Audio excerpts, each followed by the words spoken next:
paying homage to the ancestors around that time. Around the time when I started cultivating, I got heavy into the comedic aspects of things.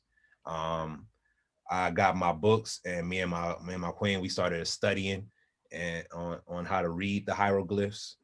You feel me, like that, and the Medu Nature. So I was real heavy on that. So the ancestors and the medicine, it went hand in hand for me. And also I was real big on, like a lot of people are when they first get into things, on YouTube and watching all the master teachers. It was a real problem for me that none of them would ever speak on the entheogens. And I got a chance to holler at some of them in person, act like, why? Until I happened to stumble upon Baba Kalindi Aya. I was like, oh, bruh.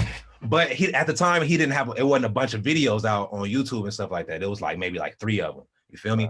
I would watch them things all the time. Just like that shit would get me inspired. I'll watch that. I'm like, all right, put my gloves on. I'm going in the lab now. I feel you, man. I feel you. Man. And then I hit him up on Facebook, and he hit me right back. I felt like, I felt like I'm at Michael Jackson or something. Like, I was like, this nigga hit me back. I was amazed. So yeah, man, that's what inspired that song. The ancestors, me getting real heavy into ancestral work, the comedic lifestyle or aspect of things, and the mushrooms themselves is the whole reason why I made Don't Trip. Yeah, bro, like I have to big you up, because if there was a day that I forgot to acknowledge the ancestors, which is very rare, but if there is, you got to put on your music and it don't stop, man. There's not a 16 where you're not referring to the ancestors or making reference, or just, obviously it's very important to you. It's a foundation of yours. And again, ancestors is again pretty much a taboo thing in our community, man. That's like, what you talking about, dealing with the dead and speaking to the dead, and mushrooms make you do that, and entheogens make you do that type of stuff. Is what's the connection there, man? It's crazy, but if you think about it, it shouldn't really be taboo, because we do it all the time. It's always pouring out libations, pouring out liquor to the ancestors. Everybody house you go to, they got a mantle or some sort of something with pictures of everybody in their family that done died. This is grandma so-and-so. They got a picture of everybody that done died, but it's aspects of it was taken from us so that we don't go and pay homage to them, and you feel me, and really embrace them how we should. But we still engage in ancestral practices. We just don't be aware of it. Sure. So would you say the psychedelics, bring that phenomenon to the surface? If it's, there may be people that, jump into psychedelics and, because they've heard it helps with depression, anxiety, and they're approaching it from that perspective. And then who knows, you might then have an experience where they meet, ancestors or beings that they're not even, familiar with, Oh yeah, definitely. It gives you, the entheogens is going to give you what you need when you need it, how they see fit. So you could be going into it because I want to deal with depression or whatever, but you go under this time, it had nothing to do with that, or it had everything to do with that as to the reason why it's presenting your ancestors to you. You feel me? And be like, oh man, I wasn't even aware of this, or I wasn't even ready for that, but thank you. You know what I'm saying? Or it might even be that you met them, but it just opened some pathway in your mind that was blocked, that now makes you open to perceiving and receiving this information. Because now you have that experience, and it might be the next day or a few days later that you hear somebody talking about some ancestral something, and you actually like, oh wait, what you say? When before you wouldn't have paid it no mind, or you would have dismissed it. For sure, Ashe. And again, you mentioned the Baba, you mentioned the OG man, Kalinde E, who was a teacher, a brother, elder, who obviously made the transition this year, and obviously using the technology still accessible. Always remind myself and others, that, there's the veil that the technology allows you to, engage with your ancestors. Yeah. But I like to give people their flowers while they're here. And he was somebody that I gave him his flowers when he was here, as well as when he's not physically here, man. Right. But just so we can shine some light on the brother, what did you come across, when you delved into that and came across Kalindi? Because that was important to me. He was the first, like many. I said, right, he looks like me. He talks my language. Like, Dope. And yeah, Um, you know, so how was that for you, man? so the first thing that I came across, or what really made a big impact for me, was him talking about the high dosing.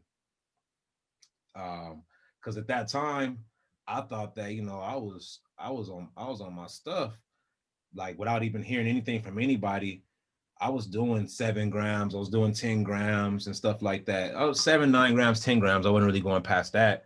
And then when I heard him say that you can access, it was a talk when he was talking about meeting the upside down triangle head, man, or something like that. And he was talking about this through via 30 grams. I'm like, an ounce. And he's talking about how you can access the DMT realms. And at this time, I have been, extracting. I've been dealing with DMT for a minute. I'm like, man, I always felt like I didn't have enough time up in that thing. Always felt like I didn't have enough Mm, time. And every mm, time I go back, sometimes it's like a pickup from where you were before, but a lot of times it's something new, but still coincides with it. I'm like, I just never have enough time to put the pieces together. I'm like, so if this dude's saying I can be there for the duration of my peak, I'm all for it. Like, what what are you talking about? I'm going in, bro. And yeah, he really inspired that for me. And I attempted my first time was 14 grams. And I can honestly say I wasn't ready. I wasn't ready because I didn't handle myself with the aftercare that I so much stress for everyone, and a lot of things. Okay, so when I went over to the other side though, like it took me to the DMT realms immediately. The homies was there, the Knowledge Monsta was there to greet me. The experience that I had was Mhm. amazing. I don't know if you want me to go into all that, but it was amazing. But when I finally came to, like, out of my trance, that it was some other things there for me to deal with. And I'm not gonna say I wasn't ready. Like I say, I'm not gonna give myself nothing more than I can handle. But I didn't surrender. I didn't completely surrender to what it was trying to do, what it was trying to do for me and bring up for me. And it like I said, it'll put you through the ringer. I started going through the ringer for a minute, and I'm just now in these last few months realizing all of this and really putting a lot of that into play. You feel me? And in the last year have really started to surrender to that one experience. I've had two other 14, 15 gram experiences. The last one put a lot into perspective for me. And yeah, I had stopped doing mushrooms for a while, DMT for a while, because I hit a point where I was either blacking out or it would just be just pure agony. I'm just like, just when is this shit gonna end? Like, I don't want to do this no more. It was one experience I had where I was screaming the whole time. I would never, when you got a bad hangover, you like, I'll never do this again. I was Mhm. screaming. I'm like, I'll never do this again. If you just let me get to this experience and end it. It's funny you And I say was that, only up for bro. like 9 grams. Yeah, it's funny Not you say only, that. but that was, you said what? Yeah, I'm saying that's exactly a Kalinde quote. He says, you know, you've never done mushrooms until you say, I ain't never doing mushrooms again. Oh, bro, Because that's the sign I when you've was so actually. serious. I know that, man. I know that feeling, bro. Yeah, man. Yeah, Just let me yeah, out of this shit. I just want to be human yeah, again. man. For real, for real, for real. But I realized though that the whole reason, it wasn't until last year that I decided, all right, I'm gonna do mushrooms again. And it was an eighth. I just did an eighth. And for whatever reason, it brought back up that first experience that I had with the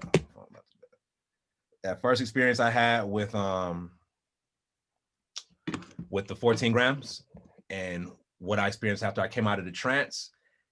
And I realized that all these times when I'm having these DMT experiences, mushroom experiences where nothing's happening or I black out, it's mainly from the DMT. I'll black out and I'll come back to, and I'll be like, what happened? Or they ask me what happened. I'm like, nothing. I don't know. I'm here now. And they're like, well, you was doing the same stuff over here that you normally do. I realized that I was just suppressing. I so badly didn't want for what I experience coming out of that 14 grams, I didn't want it to come out around nobody, like no one, not even my girl. I'm like, bruh, nobody can know this. Like I'm not ready to handle this, to deal with this so badly that I was suppressing my trips. I was suppressing the mushroom. I was suppressing the medicine from fully being able to take hold and do its work. You feel me? And that was all on me. And when I took that eighth last year, for whatever reason, I broke down and told my girl. I've talked about it a lot on Instagram now, so I'm not ashamed to say it. But I was talking about me having a sexual assault or a molestation from a family member that was very, very close to me at a young age for a decent amount of time, and how that's greatly affected a lot in my life. And I never allowed myself to deal with that ever, ever, ever. And since I did that, I opened up a can of worms. Don't get me wrong, I opened up the can of worms, and I've had to do a lot of work just on me and spiritually and in my life, so that I can continue to convene with the mushrooms and the entities in the proper way, and they'll continue to bliss me with these experiences and more elevation, because it's like that was a major block, a major speed bump.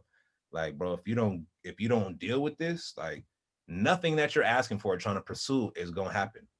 Nothing. And a big thing for me has always been my career, because in my family, and for me it's one and the same, because that's how I plan to provide for myself and them and all that. And I've always been like, man, why I'm not where I'm supposed to be, or where I think I'm supposed to be, and then I started stop asking that. I'm like, I just want to be aligned and put me in a position. Let me start doing the things that I need to do to be able to make this happen, to clear out the shit that's in the way, like whatever that is. One of the first things was I had to make my relationship better with my younger brother.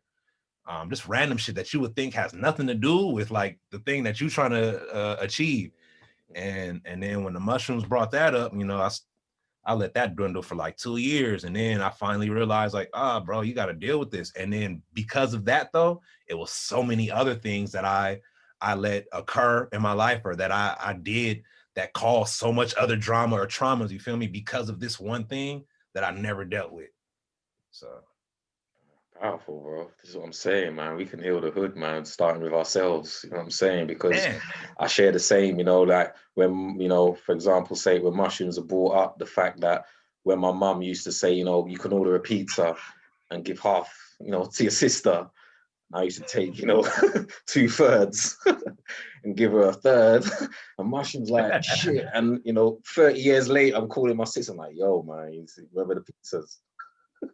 Like she's like, huh? I'm like, yeah, like what you realize, you got to do your work. You realize the work that you got to do, certain conversations and communications you might need to have that may be light, some of them may be heavy, you know what I'm saying? And like at times I said the same thing, and when it's like I've opened up a can of worms, man, and I've recently shared that with my own family, just like, look, man, when I'm going in, there's just things that come up that affect all of us. And I hold this, for the family, but we've all got our work to do, man. And this is we're in that season, man. We're in that season.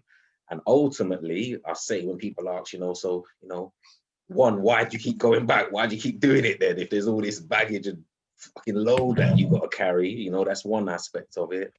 And in the same breath, it's like, yeah, there's we're just in a season where I feel like this is where, for me, ultimately, regardless of what I've seen, the places you could travel to, and all that, it's like it allows you to lighten your load, bro.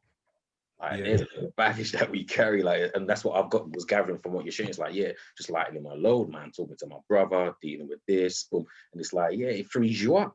You know what I'm saying? And that we all need a bit of that in our life, because, like I said, we're especially the brothers, man, in the environment we're in, we got to be very rigid. We got to be on point, sharp. 24/7, no time to relax. You know what I'm saying? And and to allow us to relax and to lighten that load may mean surrendering, which is not an easy thing for us to do, because we like to be in control. You know what I'm saying? full control. I'm a huge control freak. You know what I'm saying? So this is the work. Then you realize, it's work I got to do on myself. It's work that allows you to then become liberated, and then potentially liberating family members and others through these experiences, man. So I'm just grateful for you sharing it, because I mirror and feel where you're coming from, man. Just that path that we walk, man.